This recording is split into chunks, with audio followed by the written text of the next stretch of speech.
এই রোজা আমাদেরকে 5টা জিনিস শিক্ষা দেয়। কয়টা জিনিস? আরো জোরে বলেন, কয়টা? অনেকগুলো শিক্ষা আমাদের রয়েছে রোজার মাধ্যমে। বেশি বললে আমরা ভুলে যাব। এই 5টা শিক্ষা যদি আমরা জীবনে অ্যাপ্লাই করতে পারি তাহলে আমাদের জীবনটা পরিবর্তন হয়ে যাবে। কয়টা শিক্ষা দেয় বলেন তো? দেখতে দেখতে আমাদের কাছ থেকে রমজান বিদায় নিচ্ছে। আমরা চতুর্থ জুমায় উপস্থিত হতে পেরেছি, এজন্য সকলে আরো একবার শুকরিয়া আদায় করে বলি আলহামদুলিল্লাহ। অনেকেই গত রমজানে ছিল, এই রমজানে তারা নাই। অনেকে গত সপ্তাহে জুমা পড়েছে, এই জুমায় তারা নাই। তারা কবরস্থ হয়ে গেছেন। আল্লাহ তাআলা আমাদেরকে আরও একবার সুযোগ দিয়েছেন। আগামী আরেকটা জুমা পেতেও পারি, নাও পেতে পারি। যদি 29শে রমজান হয় তাহলে ঈদের দিন পড়বে শুক্রবার, আর যদি 30টি রোজা হয় তাহলে আরও একটি জুমা আমরা পাবো। তবে আমাদেরকে অবশ্যই খেয়াল রাখতে হবে, শেষ দশকে আল্লাহর জন্য বেশি বেশি ইবাদত করার দরকার আছে না নাই? কিন্তু আমরা অনেকেই 20টা রমজান চলে গেছে, আমরা নিজেদের গুনাহ খাতাগুলো ক্ষমা করাতে পারি না। আমাদের কাছ থেকে আস্তে আস্তে করে রমজান মাসটা চলে যাচ্ছে। ওমর রাদিয়াল্লাহু তাআলা আনহু ঈদের দিন কান্না করছিলেন। ওসমান রাদিয়াল্লাহু তাআলা আনহু, আলী রাদিয়াল্লাহু তাআলা আনহু তার রুমে গিয়ে দেখলেন যে তিনি কান্না করছেন। সকলে ঈদগাহে উপস্থিত, সকলে ঈদের নামাজ পড়ার জন্য বেকুল হয়ে উঠেছে, কিন্তু ওমর রাদিয়াল্লাহু তাআলা আনহু ঈদগাহে যান না। তখন সাহাবায়ে কেরাম, জালিলুল কদর সাহাবায়ে কেরাম তার কাছে গেলেন, ইয়া আমিরুল মুমিনিন খলিফাতুল মুসলিমিন, আপনি অর্ধ পৃথিবীর শাসনকর্তা, আপনি কান্না করছেন কেন? ঈদের দিন তো খুশির দিন, ঈদের দিন তো আনন্দের দিন। আপনি আজকে ঈদের জামাত পড়াবেন, আপনার জন্য অনেকেই অপেক্ষা করছে, আপনি আসুন। ওমর রাদিয়াল্লাহু তাআলা আনহু ফুফিয়ে ফুফিয়ে কান্না করছেন। এবার সাহাবায়ে কেরাম বলতেছেন, ইয়া আমিরুল মুমিনিন খলিফাতুল মুসলিমিন, আপনার কান্নার কারণ কি আমাদেরকে বলেন। ওমর রাদিয়াল্লাহু তাআলা আনহু বললেন, রমজান শেষ হয়ে গেছে, আমি আমার গুনাহ ক্ষমা করাতে পেরেছি নাকি পারি নাই? আমি কি আল্লাহর কাছ থেকে তাওবা সঠিকভাবে করতে পেরেছি নাকি পারি নাই? আমি এই ভয়ে আছি যে রমজান চলে গেছে, আমি গুনাহ মাফ করাতে পারলাম কিনা। যদি আমার গুনাহ মাফ না হয় তাহলে আমার মতো হতভাগার কপাল পোড়া কেউ নাই। অর্ধ পৃথিবীর শাসনকর্তা ওমর রাদিয়াল্লাহু তাআলা আনহু, জান্নাতের সুসংবাদ প্রাপ্ত সাহাবী, তিনি ঈদের দিন কান্না করছেন যে আমি আমার গুনাহ রমজানে ক্ষমা করাতে পেরেছি নাকি পারি নাই। যদি আল্লাহর কাছে জবাবদিহি করতে হয় তাহলে আমি কি জবাব দিব? এই জন্য তিনি কান্না করে করে ঈদগাহে যাওয়ার আগে গুনাহ ক্ষমা করিয়ে তারপরে তিনি চলে গেছেন ঈদগাহের ময়দানে। দুঃখজনক হলেও সত্য, রমজান তো আমাদের কাছ থেকে বিদায় নিচ্ছে, আমরা কতটুকু আল্লাহর কাছে তাওবা করতে পেরেছি? গতকাল রাতেও কিন্তু 23-এর রাত চলে গেছে, তাই না? 23-এর রাত চলে গেছে, আবার জুমার রাত চলে গেছে। গতকাল রাতে অনেকে ইবাদত করেছেন। লাইলাতুল কদর কিভাবে বুঝবেন? যেহেতু নবী সাল্লাল্লাহু আলাইহি ওয়াসাল্লাম আমাদেরকে বলে দেন নাই যে অমুক রাতটাই হচ্ছে লাইলাতুল কদর। ওই রাতটা একটু শান্তিময় থাকবে, বেশি গরমও থাকবে না, আবার বেশি ঠান্ডাও থাকবে না, একটু মেঘলা মেঘলা ভাব থাকবে, হয়তো একটু বৃষ্টিও হতে পারে। গতকাল কিন্তু আবহাওয়াটা অনেক ঠান্ডা ছিল, ঠিক কি না? পরের দিন আবার যেই দিন হবে সেই দিনে সূর্যের কিরণ কম থাকবে, অর্থাৎ আলো কম থাকবে। আজকে কি সূর্যের কিরণ বেশি না কম? কি বলেন, বেশি না কম? এই জন্য প্রতি রাতে ইবাদত করতে হবে আপনার, প্রতি রাতেই আপনাকে ইবাদত করতে হবে। শেষ দশকের বেজোর রাতগুলোতে অবশ্যই যদি আপনি ইবাদত করেন তাহলে লাইলাতুল কদর পেয়ে যাবেন। আর যে লাইলাতুল কদর পেয়ে যাবে তার কপাল খুলে যাবে, বলেন সুবহানাল্লাহ। এই জন্য প্রতি রাতে ইবাদত করার দরকার আছে না নাই? ইবাদত করতে হবে, কিন্তু আমরা ইবাদত করছি না। আমরা এখনো মনে করতেছি আরো মনে হয় 20টা রমজান পাবো, আরো মনে হয় 30টা রমজান পাবো। গতকালে নতুন জামাই নতুন বউ সহ 12 জন দুনিয়া থেকে বিদায় নিয়েছে। দেখছেন না আপনারা? সোশ্যাল মিডিয়ায় যারা ইউজ করেন তারা অনেকেই দেখছেন না? রাতের বেলা বিয়ে করেছে, নতুন সংসার হয়েছে, নতুন জীবন শুরু করেছে, নতুন বউ নতুন জামাই 12 জন সহ সকলে একসাথে দুনিয়া থেকে বিদায় নিয়েছে। এই 12 জনকে যদি বলা হতো এই গাড়িতে উঠার পরে তোমরা মারা যাবা, এদেরকে পিটাইয়া এই গাড়িতে উঠানো যাইতো? কি বলেন, উঠানো যাইতো? এরা মরে গেল হাত পা বেঁধেও তাদেরকে হাইজে কখন উঠানো যেত? যদি তারা জানতো যে আমাদেরকে এই গাড়িতে উঠার পরে আমরা শেষ হয়ে যাব, আমাদের নামটাও মাইকে অ্যানাউন্স করা হবে। দেখুন আমাদের জীবন, এটাই হচ্ছে আমাদের জীবন, এটাই হচ্ছে আমাদের জীবন। এখন আপনি শ্বাস নিচ্ছেন, হয়তো আর 2 মিনিট পরে আপনি শ্বাস নেওয়া বন্ধ করে দিতে পারেন, ঠিক কি না? এই শ্বাস বন্ধ হয়ে যেতে পারে। লক্ষ লক্ষ টাকা ইনকাম করতেছেন, কি করবেন এত টাকা দিয়ে? 3 লক্ষ 5 লক্ষ টাকা খরচ করে আপনি গোসলখানা তৈরি করেছেন, বিদায়ের শেষ গোসলটা সেই গোসলখানায় হবে না, শেষ গোসলটা সেই গোসলখানায় হবে না। কেন এত কিছু করছেন? এই এত টাকা পয়সা সম্পদ, হারাম নাই হালাল নাই, আপনি এমন ভাবে ইনকাম করছেন, মনে করছেন মনে হয় দুনিয়ায় হচ্ছে আপনার জন্য জান্নাত হয়ে গেছে। আর চাই স্বভাব, আরো লাগবে আরো লাগবে, একটা বাড়ি আছে আরেকটা বাড়ি লাগবে, একটা জমি আছে আরেকটা জমি লাগবে, এই চাই স্বভাব আর খাই স্বভাব যতক্ষণ পর্যন্ত আমাদের পেট মাটি দিয়ে না পড়বে ততক্ষণ পর্যন্ত এই চাই চাই স্বভাব শেষ হবে না, ঠিক কি না? এজন্য আসুন পরিবর্তন করি। রমজান আসছে আমাদেরকে পরিবর্তন করার জন্য, কিন্তু আমরা পোশাক পরিবর্তন করেছি, আমাদের চরিত্রটাকে পরিবর্তন করতে পারিনি। রমজানের চাঁদ ওঠার সাথে সাথে আমরা অনেকে টুপি পরা শুরু করেছি, অনেকে পাঞ্জাবি পরা শুরু করেছি, কিন্তু আমরা আমাদের চরিত্রটাকে পরিবর্তন করতে পারি নাই, আমাদের ব্যবহার পরিবর্তন করতে পারি নাই, আমাদের ক্যারেক্টার পরিবর্তন করতে পারি নাই। আমাদের সৌন্দর্য তো তখন ফুটে উঠবে যখন আমাদের চরিত্র ভালো হবে, ঠিক কি না? নবীজি সাল্লাল্লাহু আলাইহি ওয়াসাল্লাম 40 বছর ধরে চরিত্রের পরিচয় দিয়েছে। 40 বছর নবুয়তের আগ পর্যন্ত চরিত্রের পরিচয় দিয়েছেন। আবু জাহেল পর্যন্ত বলেছে, এই যে আব্দুল্লাহর ছেলে মুহাম্মদ, তার দ্বারা কোনোদিন মিথ্যা কথা হয় নাই, কোনোদিন অন্যায় হয় নাই, কোনোদিন তার দ্বারা আমরা কোনো দোষ খুঁজে পাই নাই। সুতরাং এইরকম আব্দুল্লাহর ছেলে মুহাম্মদের মতো একটা ছেলে আমরা কোনোদিন দেখেও নাই, কিয়ামত পর্যন্ত এরকম ছেলে আর কোনোদিন আসবেও না। 40 বছর ধরে তিনি নবুয়তের পরিচয় দিয়েছেন। আর আমরা কি করছি? অনেকেই মসজিদে ইফতার করতে আসে কিন্তু নামাজ না পড়ে চলে যায়, এরকম লোক আছে না নাই? গতকাল রাত ইফতার করেছি আমি এখানে, যে কয়বার এখানে দাওয়াত হয়েছে পুরা মসজিদে জায়গা দেওয়া যায় নাই, কিন্তু যখন নামাজের সময় হচ্ছে মসজিদ ভরে নাই, ঠিক কি না? নিজের মসজিদগুলোই ভরে নাই। অথচ যখন খাবার দেওয়ার সুযোগ হয়েছে তখন দেখা যাচ্ছে 1 তলা 2 তলা 3 তলা পর্যন্ত ছাদে কোনো লোক ধরে না, কিন্তু মাগরিবের নামাজের সময় তখন লোক খুঁজে পাওয়া যায় না। এই লোকগুলো কারা? এরা কি রোজা রেখেছিল নাকি রোজা না রেখে শুধু খাবার জন্য এসেছে? ধিক্কার যারা মুসল্লিদের প্রতি যারা খাবারের জন্য মসজিদে আসে, ঠিক কিনা বলেন? আপনি কি ভাববেন সেটা আমার বিষয় না। আপনি মসজিদে আসবেন নামাজ পড়ার জন্য, শুধু খাওয়ার জন্য যদি মসজিদে আসেন আপনার তো মসজিদে আসার দরকার নেই। শুধু এই মসজিদের কথা বলছি না, ম্যাক্সিমাম মসজিদে ইফতারের সময় লোকজন দেখা যায় এমন ভাবে ভিড় করে। আপনারা কি শুধু খাওয়ার জন্য আসছেন? শুধুই কি খাওয়ার জন্য? অনেকে রোজা না রেখেও ইফতার করার জন্য মসজিদে হাজির হয়ে যায়, ঠিক কি না? আল্লাহর রাস্তে বন্ধ করে। আল্লাহর ঘর মসজিদে আসবে আল্লাহর ইবাদত করার জন্য, আল্লাহকে খুশি করার জন্য আসেন, শুধু খাওয়ার জন্য না। অনেকে ইফতার নিয়ে দৌড়ে পালায় মসজিদ থেকে। তো আপনি কিসের জন্য আসছেন মসজিদে? খাওয়ার জন্য? খাওয়ার জন্য আপনার মসজিদে আসার দরকার নেই। ইফতার তো করবে তারা যারা রোজা রেখেছে। অনেকে রোজা না রেখেও দেখা যাচ্ছে মসজিদে আসে, নামাজ না পড়ে আবার ইফতার নিয়ে পালায়, এরকম লোক আছে না নাই? আসুন নিজেকে পরিবর্তন করি, এই চরিত্রটাকে পরিবর্তন করি। নিজেকে যতক্ষণ পর্যন্ত পরিবর্তন করতে না পারবো ততক্ষণ পর্যন্ত রমজান হাজারটা আসলেও আমরা কিন্তু পরিবর্তন হতে পারবো। We need change, we have to change. আমাদেরকে পরিবর্তন হতে হবে। এই রোজা আমাদেরকে 5টা জিনিস শিক্ষা দেয়। কয়টা জিনিস? আরো জোরে বলেন, কয়টা?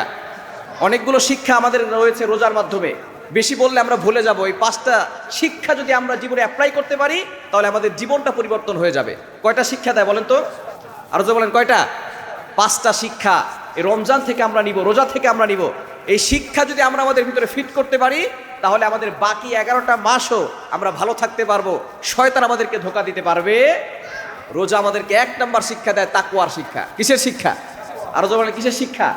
তাকওয়ার শিক্ষা। রোজা আল্লাহ তাআলা দিয়েছেনই, আল্লাহ পাক রব্বুল আলামিন যাতে করে আমাদেরকে আমাদের ভিতরে তাকওয়া ফিট করতে পারেন আল্লাহ তাআলা নিজেই বলে দিয়েছেন। 2 নম্বর পারা 6 নম্বর পৃষ্ঠার 10-11 নম্বর লাইন সূরা বাকারার 183 নম্বর আয়াত। রব্বুল আলামিন বলেন, ইয়া আইয়ুহাল্লাযীনা আমানু কুতিবা আলাইকুমুস সিয়াম কামা কুতিবা আলাল্লাযীনা মিন ক্বাবলিকুম লাআল্লাকুম তাত্তাকুন।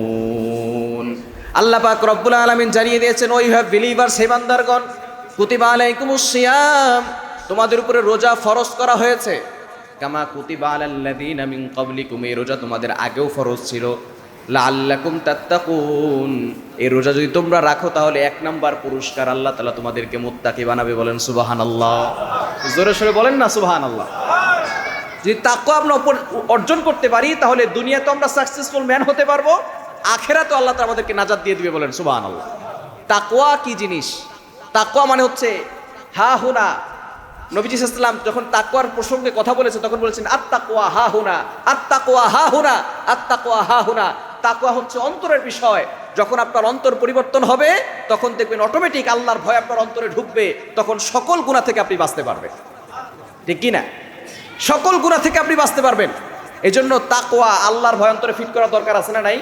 রোজা আমাদেরকে 1 নাম্বার শিক্ষা দিচ্ছে তাকওয়ার শিক্ষা। কারণ আমরা সারাদিন রোজা রাখি, সারাদিন রোজা রাখার পরেও দেখা যাচ্ছে আমাদের ক্ষুধা লাগে, তৃষ্ণায় গলা ফেটে যায়, তারপর আমরা পানি খাই না, আমরা খাবার খাই না। হালাল স্ত্রী, সুন্দরী স্ত্রী আছে, সেই স্ত্রীর কাছে আমরা যাই না, আমরা তাকওয়া অর্জন করি যে আল্লাহর ভয়ে আমরা এগুলো সব ত্যাগ করলাম, আমরা সারাদিন রোজা রাখি, সারাদিন আমরা গুনাহ থেকে বাঁচি। সুতরাং রোজা আমাদেরকে এই তাকওয়ারই শিক্ষা দিচ্ছে। রমজানে যেভাবে তুমি গুনাহ থেকে বেঁচেছো, হারাম কাজ থেকে তুমি বেঁচেছো, রমজানের পরেও তুমি আল্লাহর ভয় অন্তরে ফিট করবে, তাহলে সকল ধরনের হারাম কাজ থেকে তুমি বাঁচতে পারো। ওমর রাদিয়াল্লাহু তাআলা তাকওয়ার সংজ্ঞা দিয়েছেন, তাকওয়া হচ্ছে এমন জিনিস, যদি একটা বাগান থাকে সেখানে সব জায়গায় কাঁটা থাকে এবং সেখানে সাপ থাকে, বিচ্ছু থাকে, ওই জঙ্গলে যদি কাউকে হাঁটতে দেওয়া হয় তাহলে সে কিভাবে হেঁটে যাবে? তখন অন্যান্য সাহাবীরা বলতেছেন, ইয়া আমিরুল মুমিনিন, খলিফাতুল মুসলিমিন, আমরা আমাদের জামাটাকে ভালো করে গুছিয়ে নিব, ভালো করে গুছিয়ে তারপরে আস্তে আস্তে করে দেখে দেখে তারপরে সোজা হেঁটে যাব, যাতে করে কাঁটা আমার গায়ে না লাগে, আমার জামায় না লাগে, সাপ আমাকে কামড় না দেয়, বিচ্ছু আমাকে কামড় না দেয়, সেটা দেখে আমি সতর্ক হয়ে তারপরে চলাফেরা করার চেষ্টা করব। ওমর রাদিয়াল্লাহু তাআলা বলছেন, এটাই হচ্ছে তাকওয়া। দুনিয়ার ভিতরে অন্যায় থাকবে, সুদ থাকবে, ঘুষ থাকবে, জেনা থাকবে, ব্যভিচার থাকবে, সেই অন্যায় জুলুমের মাঝখান থেকে তোমাকে এমনভাবে যেতে হবে, এমনভাবে তোমাকে জীবনটাকে পরিচালনা করতে হবে যাতে করে সুদের সাথে তুমি জড়িত না হয়ে যাও, ঘুষের সাথে তুমি জড়িত না হয়ে যাও, অন্যায় কাজের সাথে তুমি জড়িত না হয়ে যাও। এই বিষয়ে খেয়াল রেখে যখন তুমি চলবে তখন তোমার ভিতরে তাকওয়া অর্জন হবে, আর এই তাকওয়া তোমাকে জান্নাত পর্যন্ত পৌঁছে দিবে। বলেন সুবহানাল্লাহ। তাহলে এক নম্বর রোজা আমাদেরকে কি শিক্ষা দেয় বলেন তো? আর রোজা কি শিক্ষা দেয়? তাকওয়ার শিক্ষা। এই জন্য তাকওয়া আমরা বেশি বেশি করে যাতে করে আল্লাহর ভয় অন্তরে ফিট করতে পারি, রমজান থেকে আমরা এই শিক্ষা নিব। পারবো তো ইনশাআল্লাহ? পারা যাবে তো ইনশাআল্লাহ? দ্বিতীয় নাম্বার, রোজা আমাদেরকে ধৈর্যের শিক্ষা দেয়। ধৈর্য ধারণ করার দরকার আছে না নাই? আল্লাহ তাআলা নিজে বলছেন, ইন্নাল্লাহা মাআস সাবিরিন, যারা ধৈর্য ধারণ করে আল্লাহ তাদের সাথে থাকেন। কিন্তু আমরা রোজা রাখি, ধৈর্য ধারণ করা এই সময় শিখি, কিন্তু রোজার পরে আর ধৈর্য ধারণ করা আমরা শিখতে চাই না। ধৈর্য ধারণ করতে হবে। আল্লাহ পাক রব্বুল আলামিন বিপদ দিবেন, কষ্ট দিবেন। আপনি যেহেতু মুমিন, আপনার ভিতরে যেহেতু ঈমান আছে, তো বিপদ আপনার উপরেই আসবে। অনেকে বলে, হুজুর আমি তো নামাজ পড়ি, আমি তো ভালো কাজ করি, আল্লাহ তাআলা শুধু অসুস্থতা আমারই দেয়। আছে না নাই? অভিযোগ করে ফেলে, হুজুর আমার বিপদ এত কেন? আমি তো নামাজ পড়ি, আমি তো ফজর নামাজ মিস করি না, হুজুর আমি তো সুদ খাই না, আমি তো ঘুষ খাই না, তারপরও বিপদ আমার উপরে আসে। মনে রাখবেন, যাকে আল্লাহ তাআলা ভালোবাসেন বেশি তাকে বিপদ দেন বেশি, ঠিক কি না? যাকে আল্লাহ তাআলা বেশি ভালোবাসেন তাকে আল্লাহ তাআলা বেশি বিপদ দেন, বেশি পরীক্ষা করেন। ইব্রাহিম আলাইহিস সালামকে আল্লাহ তাআলা কম ভালোবাসছেন না বেশি ভালোবাসছেন? আল্লাহ তাআলা তার নাম দিয়েছেন খলিলুল্লাহ, আল্লাহর বন্ধু। ইব্রাহিম আলাইহিস সালামকে আল্লাহ তাআলা সবচেয়ে বেশি পরীক্ষা নিয়েছেন। সুতরাং আপনার উপরে যখন দেখবেন বিপদ আসছে, মনে করবেন যে আল্লাহ তাআলা আপনাকে বেশি ভালোবাসছেন। বলেন সুবহানাল্লাহ। এজন্য বিপদ আসলে হতাশ হওয়া যাবে না, কষ্টে পড়লে হতাশ হওয়া যাবে না। কেন দুনিয়ার জীবনে কষ্ট থাকবে, বিপদ থাকবে। যদি এখানে কোনো বিপদ না থাকতো, দুঃখ না থাকতো, কষ্ট না থাকতো, তাহলে এটা তো জান্নাত হয়ে যেত। জান্নাতে কোনো বিপদ থাকবে না, কোনো কষ্ট থাকবে না, কোনো দুঃখ থাকবে না। এখানে দেখবেন সুদখোররা ভালো করে চলতেছে, ঘুষখোর যারা ভালো করে চলতেছে, যারা টেন্ডার বাস চাঁদাবাজি করে তারা দেখবেন ভালোভাবে চলতেছে, তাদের কোনো অসুস্থতা নাই, তারা রিল্যাক্সে চলাফেরা করতেছে, মানুষের সাথে অন্যায় করতেছে, জুলুম করতেছে, তাদের কোনো অসুবিধা হচ্ছে না। মনে রাখবেন, এরা যে কয়দিন দুনিয়াতে আছে একটু ভালো থাকতে চাচ্ছে, কিন্তু ভালো তারাও থাকতে পারছে না। তবে এরা দুনিয়াতে অশান্তির ভিতরে পড়বে, আখিরাতে আল্লাহ পাক রব্বুল আলামিন তাদেরকে জাহান্নামে নিক্ষেপ করবে, ঠিক কি না?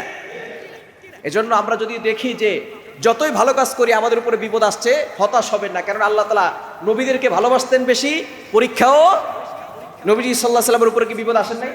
কি বলেন, আসে নাই? তবে আপনি চিন্তা করবেন, ইন্নামাল উসরি ইসরা, there is happiness after suffering, কষ্টের পরে স্বস্তি আছে। নবীজি সাল্লাল্লাহু আলাইহি ওয়াসাল্লাম মক্কায় কষ্ট করেছেন। যখন তিনি হিজরত করে মদিনায় চলে গেছেন তখন কি আর কষ্ট ছিল? তিনি তখন যুদ্ধ শুরু করেছেন। বদর যুদ্ধ হয়েছে, উহুদ যুদ্ধ হয়েছে, খন্দকের যুদ্ধ হয়েছে, মক্কা বিজয় হয়েছে। 8 বছর ব্যবধানে আল্লাহ তাআলা মক্কা বিজয় করে দিয়েছেন। সুতরাং এরপরে তিনি ইসলামের প্রচার প্রসার করেছেন, ইসলামের দাওয়াত তিনি সব জায়গায় ছড়িয়ে দিয়েছেন। যেখানে মক্কার মানুষ কষ্ট দিয়েছে, নামাজ পর্যন্ত পড়তে দেয় নাই, সেখানে মদিনার মানুষ তাকে আহলান সাহলান ওয়েলকাম জানিয়েছেন, স্বাগতম জানিয়েছেন।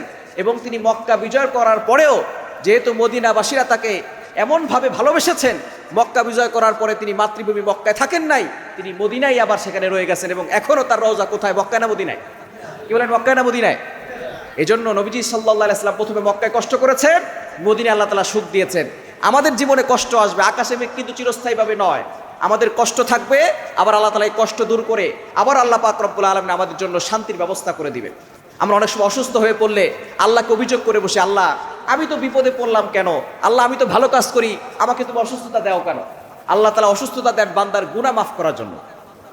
যখন কেউ অসুস্থ হয়, একটু জ্বর আছে, একটু ডায়াবেটিস আছে, আপনার রোজা রাখতে কষ্ট হচ্ছে, যারা রোজা রাখে কষ্ট হয় না তাদের তো অবশ্যই সওয়াব আছে, কিন্তু আপনার রোজা রাখতে কষ্ট হচ্ছে, এই যে আপনার কষ্ট হচ্ছে, এর দ্বারা আল্লাহ তাআলা আপনাকে ডবল সওয়াব দান করবে।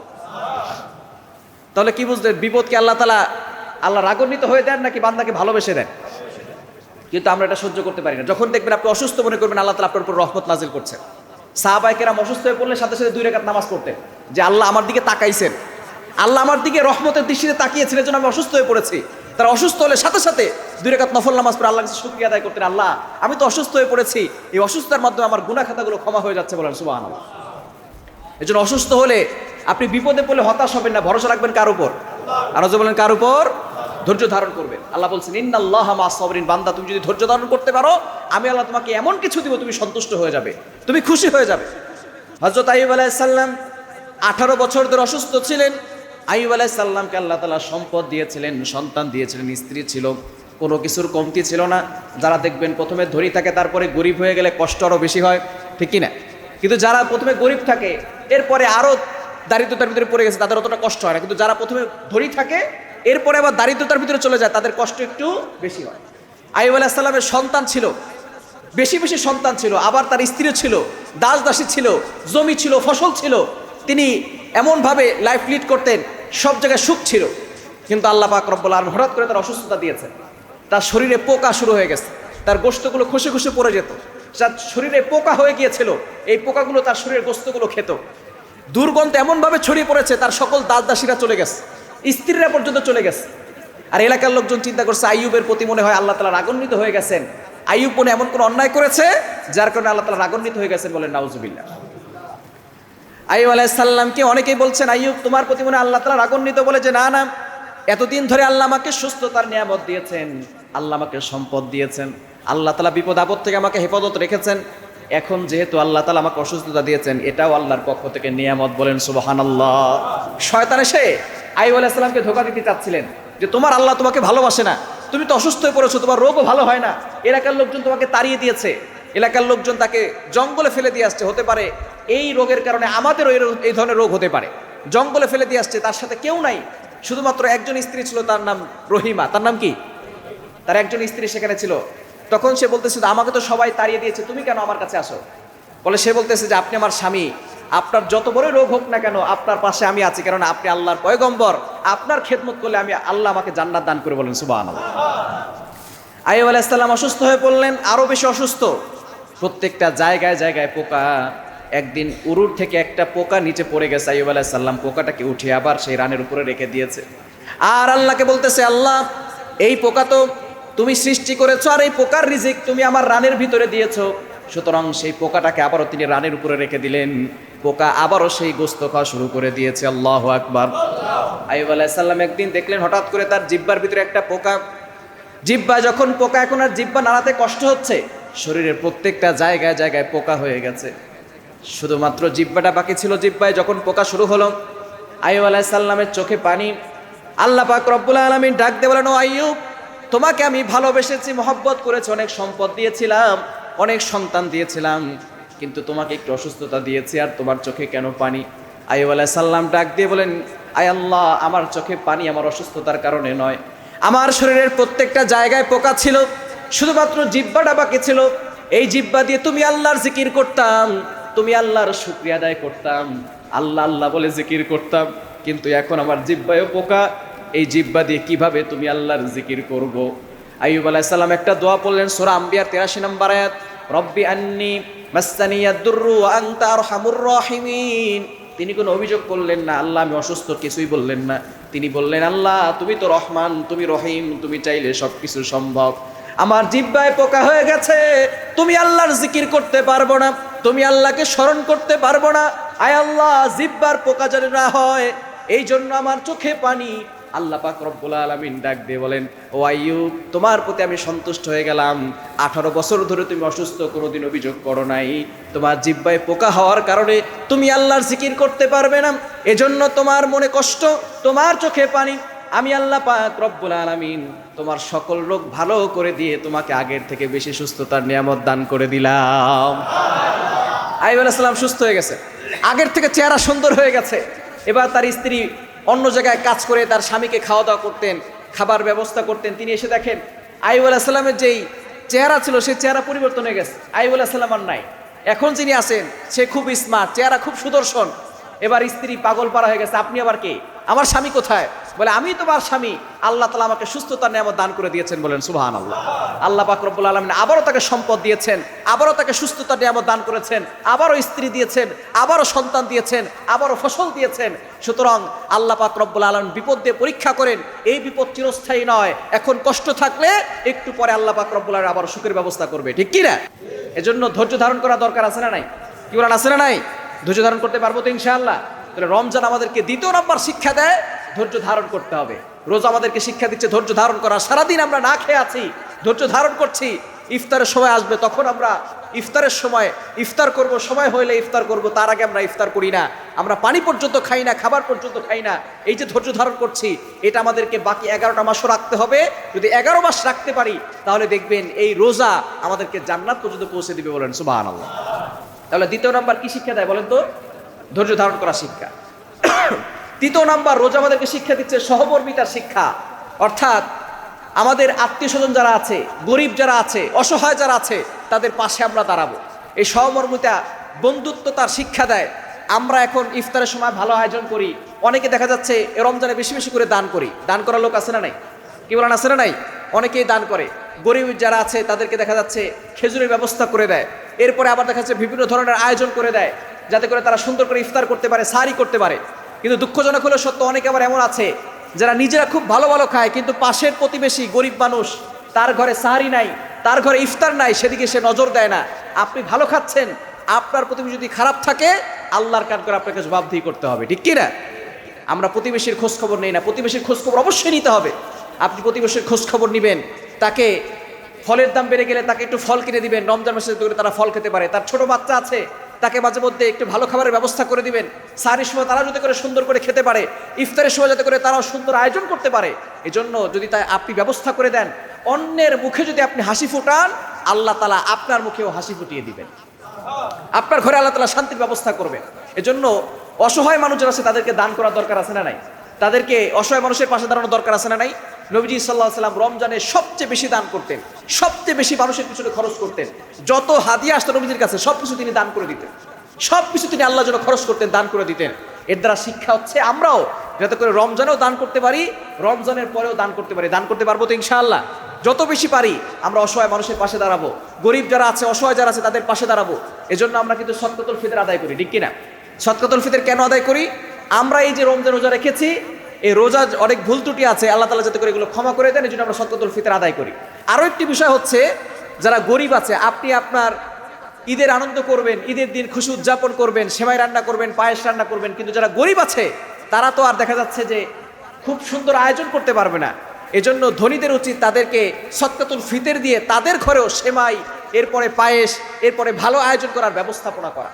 এজন্য আমরা রমজান থেকে শিক্ষা নিব, যাতে করে আমরা শুধু রমজানে নয়, রমজানের পরেও আমরা অসহায় মানুষের পাশে দাঁড়াতে পারি। পারবো তো ইনশাআল্লাহ? করা যাবে তো ইনশাআল্লাহ? আমাদেরকে অসহায় মানুষের পাশে দাঁড়াতে হবে, তাহলেই দেখবেন মানুষগুলো সুন্দর ও শান্তির সাথে, নিরাপত্তার সাথে বসবাস করতে পারবে। করা দরকার আছে না নাই? এবং 4 নম্বর হচ্ছে, আমরা যেহেতু রমজান মাসে নফল ইবাদত বেশি বেশি করছি, আমাদেরকে সামনের 11টা মাসেও বেশি বেশি করে নফল ইবাদত করতে হবে। করতে পারবো তো ইনশাআল্লাহ? বিশেষ করে কোরআন তেলাওয়াত করা, কারণ এই মাসটা হচ্ছে কোরআন নাজিলের মাস। আমরা অনেকেই কোরআন তেলাওয়াত করছি, আল্লাহ তাআলা নিজেই বলে দিয়েছেন 2 নম্বর পারা 7 নম্বর পৃষ্ঠার 1 নম্বর লাইন, সূরা বাকারার 185 নম্বর আয়াত, শাহরু রমাদানাল্লাযী উনজিলা ফীহিল কোরআন। আল্লাহ পাক রব্বুল আলামিন এই মাসে কোরআন নাজিল করেছেন। এই মাসটা সম্মানিত হয়েছে কোরআন নাজিলের কারণে, ঠিক কি না? অনেকে আলহামদুলিল্লাহ কোরআন খতম করেছেন, অনেক মা বোনরা কোরআন খতম করেছেন। আমরা সকলের জন্য দোয়া করি, আল্লাহ তাআলা সকলের খতমকে কবুল করেন। সকলে বলেন আমি। এখনো শেষ করতে পারি নাই, আমরা অবশ্যই শেষ করব। যারা শুরু করি নাই, আমরা অবশ্যই কোরআন পড়ার চেষ্টা করব, কারণ রমজানে যত বেশি কোরআন পড়বেন আল্লাহ পাক রব্বুল আলামিন 70 গুণ বেশি সওয়াব দান করবেন। এজন্য রমজানে বেশি বেশি করে কোরআন তেলাওয়াত করা দরকার আছে না নাই? নফল ইবাদত আমরা রমজানে বেশি বেশি করছি, কোরআন তেলাওয়াত বেশি বেশি করছি। এই নফল ইবাদত এগুলো যাতে করে আমাদের রমজানের বাহিরেও থাকে, অর্থাৎ রমজানের পরে যাতে করে এগুলো আমরা ভুলে না যাই। রমজানে আল্লাহ তাআলা শয়তানকে বন্দী রেখেছেন যাতে করে আমরা বেশি বেশি করে আল্লাহর ইবাদত করতে পারি। রমজানের পরেও যাতে করে আমরা কোরআনের সাথে সম্পর্ক রাখতে পারি, নফল নামাজের সাথে সম্পর্ক রাখতে পারি, নফল জিকিরের সাথে সম্পর্ক রাখতে পারি। এই বিষয়ে আমাদেরকে খেয়াল রাখতে হবে। রোজা আমাদেরকে শিক্ষা দিচ্ছে, রমজানে যেভাবে আমরা নফল ইবাদত করি, রমজানের বাহিরেও আমাদেরকে নফল ইবাদত করতে হবে। পারবো তো ইনশাআল্লাহ? পারা যাবে তো ইনশাআল্লাহ? এবং 5 নাম্বার হচ্ছে, আমাদেরকে ঐক্যবদ্ধ হতে হবে। রমজান আমাদেরকে শিক্ষা দেয়, ধনী গরিব সকলে একসাথে আমরা রোজা রাখা শুরু করি, ঠিক কি না? নাকি ধনীদের জন্য একটু পরে, গরিবদের জন্য একটু আগে? এরকম কোনো ব্যবস্থাপনা আছে? যখন ওয়াক্ত শেষ হয়ে যাবে ধনীরাও রোজা রাখা শুরু করবে, গরিবরাও কি করবে? রোজা রাখা শুরু করবে। যখন ইফতারের সময় হবে ধনীরাও ইফতার করবে, গরিবরাও ইফতার করবে। এখানে কোনো ভেদাভেদ নাই। কিন্তু আমরা ভেদাভেদ করি, মসজিদের ভিতরে করি না, মসজিদের বাইরে গিয়ে ভেদাভেদ করি, ঠিক কি না? ধনীরা গরিবদেরকে পাত্তা দিতে চায় না, ধনীরা গরিবদের উপর অত্যাচার করে, জুলুম করে, নির্যাতন করে। আবার সেই ধনীরা যখন মসজিদে আসে এক কাতারে ধনী গরিবরা সব দাঁড়িয়ে যায়, ঠিক কি না? আমরা শুধু মসজিদেই এই ইসলামটাকে ফলো করছি, মসজিদের বাইরে আর ফলো করছি না। ইসলামটাকে সব জায়গায় ফলো করতে হবে, তাহলে ঘরে শান্তি আসবে, পরিবারে শান্তি আসবে, সমাজে শান্তি আসবে, রাষ্ট্রে শান্তি আসবে। যদি ইসলামকে আমরা সব জায়গায় অ্যাপ্লাই করতে পারি, সব জায়গায় ফলো করতে পারি, করতে পারবো তো ইনশাআল্লাহ। আমরা এই যে ঐক্যবদ্ধতার শিক্ষা দেয়, ইফতার আমরা একসাথে করছি, নামাজ আমরা একসাথে পড়ছি, তারাবি আমরা একসাথে পড়ছি, সাহারি আমরা দেখা যাচ্ছে একই সময় করছি, এই ঐক্যবদ্ধতার শিক্ষা আমাদেরকে রমজান দিচ্ছে। রোজায় যদি আমরা ঐক্যবদ্ধতার শিক্ষা আমরা আমাদের ভিতরে ফিট করতে পারি বাকি 11টা মাস, তাহলে দেখবেন এই মানুষগুলো সুন্দরভাবে থাকতে পারবে এবং মুসলমানদের শক্তি আরও বেশি হবে, ঠিক কি না? এজন্য আমাদেরকে বেশি বেশি করে ঐক্যবদ্ধতার শিক্ষা রমজান থেকে নিতে হবে এবং বেশি বেশি করে জিকির আজকার করব। বিশেষ করে সামনে আরও বেজোর রাতগুলো আছে, 25-এর রাত আছে, এরপরে আমাদের 27-এর রাত আছে, 29-এর রাত আছে। আমরা একদিন আমল মিস করব না। দেখা যাচ্ছে ঈদের চাঁদ ওঠার সাথে সাথেই অনেকে দেখবেন টুপি খুলে ফেলবে। রমজানে দেখা যাচ্ছে শয়তান বন্দী আছে, ঈদের চাঁদ ওঠার সাথে সাথে শয়তানকে আবারও ছেড়ে দেওয়া হবে। কিছু মানুষ তখন শয়তানের থেকে আরো বেশি নিকৃষ্ট হয়ে যাবে, ঠিক কি না? ঈদের চাঁদ ওঠার সাথে সাথে আতশবাজি, এরপরে গান বাজনা, ঢোল তবলা, এগুলো আছে না নাই? কি বলেন, আছে না নাই? অনেকে দেখবেন এখনই পাঞ্জাবি খোলা শুরু করে দিছে। রমজানের প্রথম কয়দিন হয়তো তারাবি পড়ছে, এখন আর তাদেরকে তারাবিতে খুঁজে পাওয়া যায় না, ঠিক কি না? এখন তাদেরকে নামাজে খুঁজে পাওয়া যায় না। আবার একদিন পাওয়া যাবে 27-এর রাতে। 27-এর রাতে দেখবেন মসজিদে কোনো জায়গা নাই। এরা দেখবেন আবার নামাজ পড়তে পড়তে ফজর আগে ঘুমায় পড়বে, ঠিক কি না? নামাজ এমনভাবে পড়বে যে নামাজ পড়তে পড়তে তার ফজর আগে ক্লান্ত শুরু হয়ে গেছে, এখন তার ফজরের নামাজ পড়ার কোনো দরকার নাই। এই সারা রাত ধরে আপনি নামাজ পড়লেন, যদি ফজরের নামাজ না পড়েন এক বিন্দু পরিমাণ সওয়াব আপনার কোনো হবে না, এক বিন্দু পরিমাণ সওয়াব হবে না। এজন্য ইবাদত করতে হবে, ফরজটা ঠিক রাখতে হবে যাতে করে আমাদের দ্বারা কোনো গুনাহ না হয়ে যায়। ঈদের চাঁদ ওঠার সাথে সাথে দেখবেন অনেকে আতশবাজি ফুটায়, অনেকে দেখবেন বোম ফাটায়, অনেকে দেখবেন গান বাজনা লিপ্ত হয়ে যায়, নারী পুরুষ একাকার হয়ে যায়। ঈদের কেনাকাটা নিয়ে এখনই অনেকে ব্যস্ত হয়ে পড়েছে। দেখবেন তারাবি নামাজ পড়ে না, তারপরে দেখবেন ফজরের নামাজ পড়ে না, জোহরের নামাজ পড়ে না, আসরের নামাজ পড়ে না। সাহারি এমনভাবে খায়, খেতে খেতে পেট ভরে গেছে, পানি খেয়েছে 3 গ্লাস, এখন আর উঠতে পারে না, সাথে সাথে ঘুমায় পড়ছে, ফজরের নামাজ মিস। জোহরের সময় ঘুমাইতে ঘুমাইতে জোহরের নামাজ শেষ, এরপরে জোহরের পরে ক্লান্ত হতে হতে আসরের নামাজ পড়তে আর যায় না। মাগরিবের নামাজে এমন ইফতার করে, সব গোটা খাবার জানি একসাথে খায়। খাওয়ার পরে বললাম যে মসজিদে আসার পরে দেখা যাচ্ছে যে ইফতার করে মসজিদে নামাজও পড়ে, নামাজ পড়ে না পড়ে সেখান থেকে চলে যায়, এরকম লোক আছে না নাই? এজন্য আসুন আমরা নিজেকে পরিবর্তন করি। রমজানে যদি পরিবর্তন করতে না পারি তাহলে আমরা নিজেকে আর কখনো পরিবর্তন করতে পারবো না। নিজেকে পরিবর্তন করতে হবে, নিজেকে পরিবর্তন করতে পারলে জীবন সুন্দর হবে, আমাদের আখিরাত সুন্দর হবে, কারণ আমাদের সকলকে একদিন চলে যেতে হবে, ঠিক কি না? আগামী রমজান আমরা নাও পেতে পারি, এই রমজানে হতে পারে আমাদের হায়াত শেষ হয়ে গেছে। অনেকের কাপড়ের কাপড় হয়তো দোকানে চলে আসছে, অনেকের বাস হয়তো রেডি হয়ে আছে, আমরা কেউ জানি না কখন কার মৃত্যু হবে। আমাদেরকে সকলকে চলে যেতে হবে, have to go back to our Lord. কেউ আমরা থাকতে পারবো না, সকলকে চলে যেতে হবে। এই জন্য আসুন রমজানে নিজেদেরকে পরিবর্তন করি, হালাল হারাম বেছে চলার চেষ্টা করি এবং সব সময় ইবাদত করার চেষ্টা করি, হারাম কাজ থেকে দূরে সরে আসি। এই রমজানে গুনাহ ছাড়তে হবে, সুন্নাতকে আঁকড়ে ধরতে হবে। গুনাহ ছাড়ার দরকার আছে না নাই? আরো জোর আছে না নাই? গুনাহ ছাড়তে হবে, সুন্নাতকে আঁকড়ে ধরতে হবে। গুনাহ ছাড়বো, সুন্নাত ধরবো, পারবো তো ইনশাআল্লাহ। এবং হারাম কাজ ছাড়বো, হালাল কাজ ধরবো, সকল হারাম কাজ ছেড়ে দিবেন। অনেকে দেখা যাচ্ছে ঈদের কেনাকাটা করতে গিয়ে নামাজ পড়ে না, ঈদের কেনাকাটার হারাম পোশাক কেনে, আছে না নাই? নায়ক নায়িকাদের পোশাক কেনে, আছে না নাই? খবরদার, এটা করা যাবে না। আপনার মেয়েটাকে ঈদের সময় ড্রেস কিনে দেন, কোনো সমস্যা নাই। আর ঈদের নতুন জামা কেনা ফরজও না, সুন্নাতও না, মুস্তাহাবও না। ঈদের সময় আপনি উত্তম পোশাক পরিধান করবেন। ওমর রাদিয়াল্লাহু তাআলা ঈদের দিন কাপড় ধুয়ে দিয়েছেন, সেই কাপড় পরে শুকিয়েছে, তারপরে তিনি ঈদগাহে গেছেন। আর আমরা নতুন জামা কেনার জন্য পাগল পারা হয়ে যাই। অনেকে নতুন জামা কিনে না দিলে দেখা যায় তাদের ঈদ হয় না। ঈদ তো করবে তারা যারা রমজান রোজা রেখেছে, যারা তারাবি পড়েছে, যারা তাহাজ্জুদ পড়েছে, যারা রমজানে আল্লাহর কাছ থেকে ইবাদত করে তারা আল্লাহর কাছ থেকে ক্ষমা পেয়েছে, তাদের জন্য হচ্ছে খুশির ঈদের দিন। কিন্তু আমরা দেখা যাচ্ছে সারাদিন, সারা রমজান জুড়ে রোজা রাখে না, সারা রমজান জুড়ে আল্লাহর ইবাদত করে না, তারাই দেখা যাচ্ছে ঈদের দিন সামনের কাতারে হাজির হয়ে যায়। এরকম লোক আছে না নাই? ঈদ করবে তারা রমজানে রোজা রেখেছে যারা। এজন্য আমরা রমজানে ইবাদত করব, আল্লাহর কাছে ক্ষমা পাওয়ার জন্য আমরা ঈদ উদযাপন করব। আর আমাদের ঈদটাও যাতে করে সুন্দর হয়। দেখবেন ঈদের সময় কিন্তু আমরা ইবাদত দিয়ে শুরু করি, ঠিক কি না? ঈদের দিন দেখবেন অনেকে গান বাজনা শুরু করে, অনেকে ঢোল তবলা ব্যান্ড পার্টি পিক আপ ভাড়া করে করে তারপরে নারী পুরুষ একাকার হয়ে যায়, সম্পূর্ণরূপে হারাম। যারা সারা রমজান জুড়ে রোজা রেখেছেন, ঈদের চাঁদ ওঠার সাথে সাথে সব ইবাদত বরবাদ করে দেয়। যখন আপনি গান বাজনা শুরু করবেন, নারী পুরুষ একাকার হয়ে যাবে, তখনই মনে করবেন আপনার রমজানের সকল ইবাদত বরবাদ হয়ে গেছে। এজন্য এই বরবাদ করা যাবে না। অবশ্যই আমরা যাতে করে রমজানে যে ইবাদতগুলো করেছি সেগুলো যাতে করে ধরে রাখতে পারি এবং রমজান থেকে শিক্ষা নিয়ে বাকি 11টা মাস আমরা ভালো থাকতে পারি, এজন্য আরও বেশি ইবাদত করার দরকার আছে না নাই? করতে পারবো তো ইনশাআল্লাহ। আল্লাহ পাক রব্বুল আলামিন আমাদের সকলকে বেশি বেশি করে ইবাদত করার তৌফিক দান করেন, সকলে বলেন আমিন। যেহেতু রমজান মাস সামনে আরও বেজোর রাতগুলো আছে, আমরা প্রতিদিনই দান করার চেষ্টা করব, নফল ইবাদত বেশি বেশি করব। একটা দোয়া বেশি বেশি পড়বেন, আল্লাহুম্মা ইন্নাকা আফুব্বুন তুহিব্বুল আফওয়া ফাআফু আন্নি। এই দোয়াটাই সকলে পারেন? পারেন না এই দোয়াটা? সকলে পড়েন, আল্লাহুম্মা ইন্নাকা আফুব্বুন তুহিব্বুল আফওয়া ফাআফু আন্নি। নবী সাল্লাল্লাহু আলাইহি ওয়াসাল্লাম জানিয়ে দিয়েছেন, একটা আমলের কথাই বলেছেন। আম্মা জান আয়েশা রাদিয়াল্লাহু তাআলা জিজ্ঞেস করেছেন, ইয়া রাসূলুল্লাহ ইয়া হাবিবাল্লাহ, যদি আমি লাইলাতুল কদর পেয়ে যাই কি আমল করব? তখন নবী সাল্লাল্লাহু আলাইহি ওয়াসাল্লাম শিক্ষা দিয়েছেন, তুমি এই দোয়াটা করবে, আল্লাহুম্মা ইন্নাকা আফুব্বুন তুহিব্বুল আফওয়া ফাআফু আন্নি। হে আল্লাহ, আপনি ক্ষমাশীল, আপনি ক্ষমা করতে পছন্দ করেন, আল্লাহ আপনি আমাকে ক্ষমা করে দেন। কেননা রমজানে ক্ষমা পাওয়ার দরকার আছে না নাই? নবী সাল্লাল্লাহু আলাইহি ওয়াসাল্লাম এই দোয়াটা নিজে শিক্ষা দিয়েছেন যে তোমরা লাইলাতুল কদরে এই দোয়াটা বেশি বেশি করে পড়বে। সুতরাং এখন থেকে প্রতিদিন রাতেই আমরা এই দোয়াটা বেশি বেশি করে করবো, পারবো তো ইনশাআল্লাহ?